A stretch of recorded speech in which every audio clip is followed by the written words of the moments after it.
Sir, मैं 2-3 दिन से ना आपकी वीडियो को एक टॉपिक है बहुत ज़्यादा वायरल हो रहा है, या मेरे सामने तो एटलीस्ट बहुत दफ़ा आ चुका है, 5 से 6 दफ़ा। और मुझे छोटा सा ही क्लिप सुनने को बस मिल रहा है, और मुझे बार-बार से फ्लैशबैक हो रहा है कि ये बात आपने बहुत दफ़ा कही हुई है कि 2.5 साल से बड़े बच्चे जो हैं वो अपने पेरेंट्स के रूम में नहीं सोए।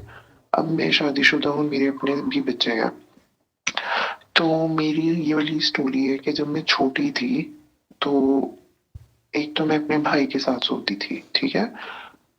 उस रूम में एक डबल बेड था जहाँ मामा, बाबा और मेरी एक और छोटी बहन सोती थी, और एक चारपाई थी जिसमें मैं और मेरा भाई सोते थे।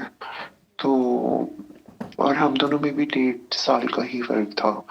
तो सोते हुए हमेशा ऐसे होता था कि मैं शायद 3 क्लास में होंगी, जब भी मेरे माँ पापा करीब आते थे तो मुझे पता चल जाता था, मैं जितनी मर्जी डीप स्लीप में होती थी मुझे पता चल जाता था, और मैं उठ जाती थी, और मैं उस पूरे टेन्योर में सो नहीं पाती थी। और मैं इतनी सख्त अजियत में रहती थी कि मैं लफ्जों में बयान नहीं कर सकती। मैं अपने बाल नोचती होती थी, अपने कानों पे मैं पिलो रख लेती थी कि या अल्लाह मुझे ये सब सुनाई ना दे। एट टाइम्स वहां पर एक पीटी सेल पड़ा होता था, मैं वो गिरा देती थी कि उनको आइडिया हो जाए कि मैं जाग रही हूँ। और एट टाइम्स मैं उठ के बैठ जाती थी, और मुझे बहुत ज़्यादा नफरत फील होती थी। मुझे वैसे उस टाइम पे ज़्यादा अपनी मामा से नफरत फील होती थी कि जब मैं सुबह उठती थी और वो मुझे नाश्ता बना के देती थी तो मुझे ऐसा लगता था ये तो पाक ही नहीं है, ये तो साफ ही नहीं है, ये तो इतने गलत काम करती हैं, तो मैं कैसे इनके हाथ का खाना खा लूँ। मुझे याद है मेरा एक ट्रिप था, उसमें उन्होंने मुझे कीमे के कबाब बना के दिए, तो मैं उस ट्रिप पे वो कबाब नहीं खा पा रही थी क्योंकि एक रात पहले मैंने ये सब कुछ सुना और देखा था। और ये सिर्फ कुछ 1-2 साल नहीं चलता रहा, ये थ्रू आउट माई लाइफ ये चलता रहा, जब तक मेरी शादी नहीं हो गई और मैं दूसरे घर में नहीं चली गई। आ, और अब मैं ये देखती हूँ कि जैसे मेरे यहाँ ससुराल है, तो उसमें सब अपने माँ बाप से बहुत शदीद प्यार करते हैं, उनको मोहब्बत है। मैं नज़दीक तो मैं इश्क कहूंगी कि इश्क है उनको। अब मैं हैरान होती हूँ कि मुझे अपने माँ बाप से प्यार नहीं फील होता। उनकी कॉल आती है तो मैं नहीं उठाती जल्दी से, मैं काट देती हूँ, या मैं रिसीव नहीं करती हूँ, या मुझे उनसे बात करना बहुत मुश्किल लगता है। हम एक जगह पर इकट्ठे हों, मैं ज़्यादा देर उनके पास बैठ नहीं सकती हूँ, मैं उन पर ट्रस्ट मैं नहीं कर पाती कि मैं बहुत प्रॉब्लमेटिक हूँ, तो मैं अपनी लाइफ में बहुत मसले बना लेती हूँ। तो वो मसला मैं अपने पेरेंट्स से नहीं शेयर कर सकती, मैं अपने बहन भाइयों से कर सकती हूँ, मैं अपनी फ्रेंड से कर सकती हूँ, लेकिन मैं अपने पेरेंट्स से नहीं कर पाती। ठीक है, अनलेस एंड अनटिल उनको कोई ऊपर से जाके इन्फॉर्म करे तो एक अलग बात है। और मैं बिल्कुल उनसे कंट्रोल नहीं होती, उनकी नसीहतें मेरे पे असर नहीं करती, उनकी मोहब्बत मेरे पे असर नहीं करती। और भी बहुत इसमें इम्पैक्ट है कि पढ़ाइयाँ भी हैं उनकी, या जो भी।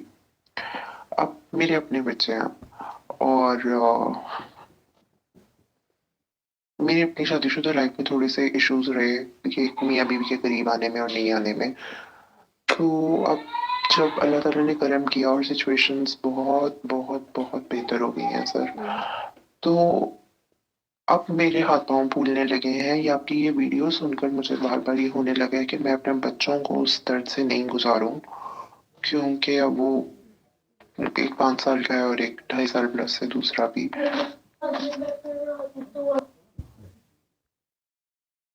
और मेरी पर्सनैलिटी ऐसी है अब शादी के बाद। पहले तो मुझे लगता है कि आपको अपनी पर्सनैलिटी का पता ही नहीं होता, और शादी से पहले मुझे बहुत ज़्यादा गुस्सा आता है, मैं कुछ भी टॉलरेट नहीं कर पाती हूँ।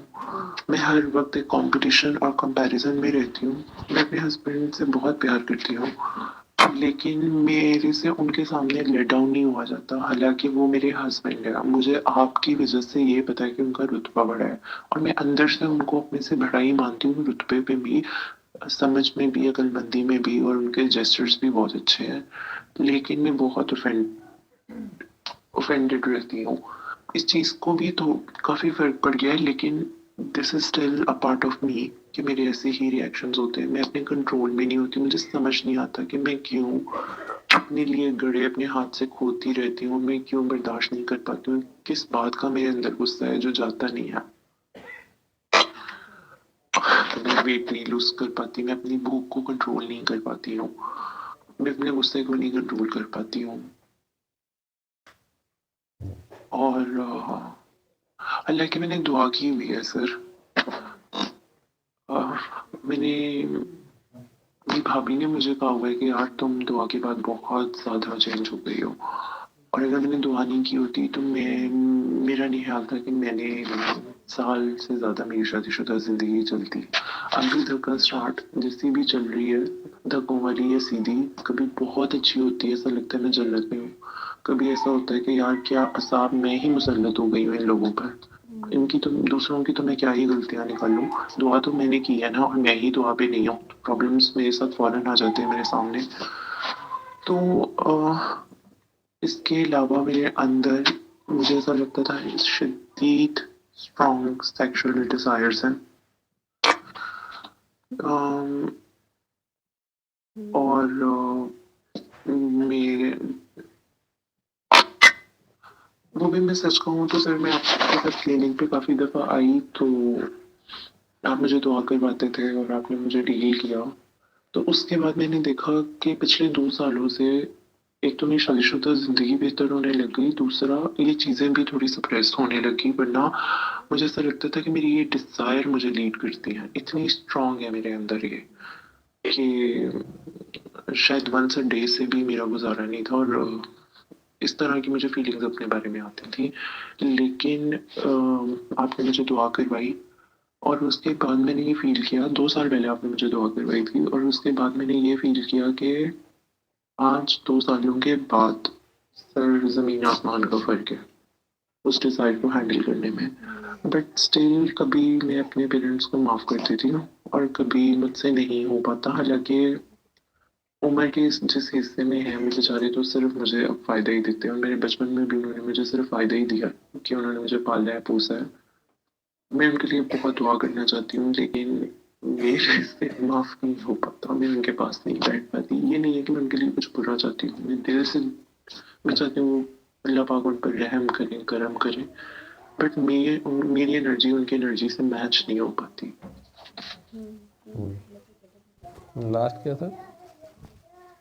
आखिर में आँख लग गई मेरी, आखिरी 1-2 सेंटेंसेस।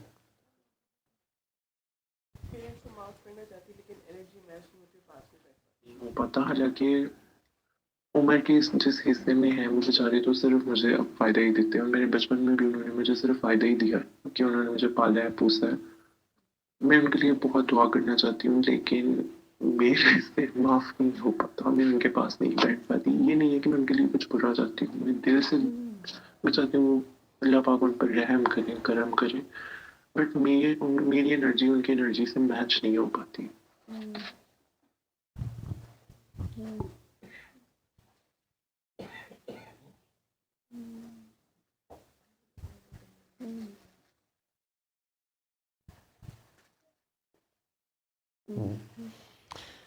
काकी जी, आप जो अपनी बात कर रही हैं कि 2.5 साल की उम्र से वो सब, वो तो मैंने पहले भी बात की है। कई घरों में तो मजबूरी है, कमरा ही एक है, उसमें ही सारे हैं। लेकिन बहरहाल इन चीज़ों का इम्पैक्ट होता है और बच्चों के माइंड पे बड़ा हॉरिबल किस्म की ये मेमोरीज़ होती हैं। हम डॉक्टर्स के पास जब ये आते हैं बड़े होके तो फिर कभी ये बोलते हैं। जो आपकी दूसरी बात है कि आप माफ़ नहीं कर पाते या नहीं करते, उनके एहसानात की तरफ ध्यान रखो। कुरान करीम में वाहिद जगह है जहाँ अल्लाह ताला गलत की हिमायत कर रहे हैं, और वो है कि अगर माँ बाप गलत भी हों तो उफ तक ना हो जब वो बूढ़े हो जाएं। आप उनके नाम पर रोज़ाना कोई नेकी ज़रूर किया करें, चाहे वो हयात है, किसी भूखे को खाने ले दिया करें। कभी कभार इस्तात हो तो किसी को कपड़े नए ले दें जिसके पास नहीं है इस्तात। ये काम करके तो अल्लाह को कहा करें कि इसकी सवाब मेरे माँ बाप को दे दें। ये एक तरीका है माफ़ करने का भी, दिल साफ़ करने का भी, उनकी दुआ लेने का भी।